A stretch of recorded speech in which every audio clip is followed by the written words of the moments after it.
প্রবল বর্ষণে পাহাড় ধসে রাঙামাটি, বান্দরবান ও চট্টগ্রামে ব্যাপক হতাহতের ঘটনায় করণীয় নিয়ে সচিবালয়, ত্রাণ ও দুর্যোগ ব্যবস্থাপনা মন্ত্রণালয়ের সংবাদ সম্মেলনে ক্ষতিগ্রস্তদের সহায়তায় সরকারের নেওয়া পদক্ষেপ তুলে ধরেন মন্ত্রী। 12 লক্ষ টাকা ইতিমধ্যে তাদেরকে দেওয়া হয়েছে।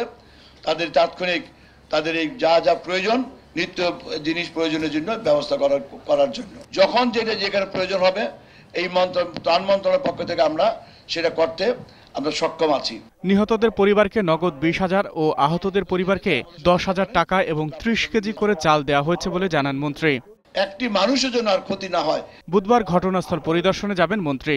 আগামীকাল ইনশাআল্লাহ সকালবেলায় আমরা রওনা হয়ে যাব রাঙ্গামাটিতে। এদিকে রাজধানীর ইঞ্জিনিয়ার্স ইনস্টিটিউশন মিলনায়তনে বাংলাদেশ তাঁতি লীগের সম্মেলনে যোগ দেন আওয়ামী লীগ সাধারণ সম্পাদক। সরকারের পাশাপাশি দলীয় নেতাকর্মীরা দুর্যোগে ক্ষতিগ্রস্ত মানুষের পাশে থাকবে বলে জানান তিনি। যেখানে যেখানে ভূমিধসের বলে প্রাণহানি হয়েছে সেখানে সেই এলাকা জনগণের পাশে দাঁড়ানোর জন্য আহ্বান জানাচ্ছি।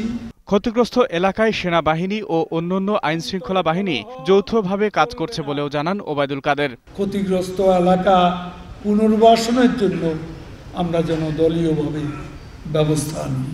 আকবর হোসেন সুমন, 21 টেলিভিশন, ঢাকা।